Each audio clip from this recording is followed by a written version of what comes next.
যুবক ভাইয়া, নারীর ফাঁদে পড়বেন না, নারীর পিছনে পড়বেন না, অনর্থক কোনো মেয়ের প্রেমে পড়বেন না। আল্লাহ তাআলাই হালাল ভাবে একজন উত্তম স্ত্রী আল্লাহ মিলায় দেবে ইনশাআল্লাহ। যুবক ভাইয়া, নামাজ পড়ে, নামাজ পড়ে, 5 ওয়াক্ত নামাজ পড়ে, অশ্লীলতা উলঙ্গপনা থেকে, বেহায়াপনা থেকে ছুটেন। নারীর ফাঁদে পড়বেন না, নারীর পিছনে পড়বেন না, অনর্থক কোনো মেয়ের প্রেমে পড়বেন না।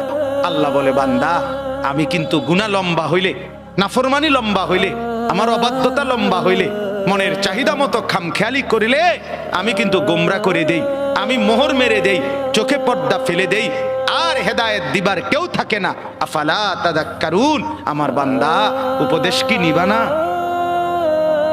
উপদেশ গ্রহণ করবা না? তবুও তো বলেন আল্লাহকে, আল্লাহ আমরা উপদেশ নিলাম, আমরা আপনার নাফরমানি করব না, আপনার রাসূলের অবাধ্যতা করব না।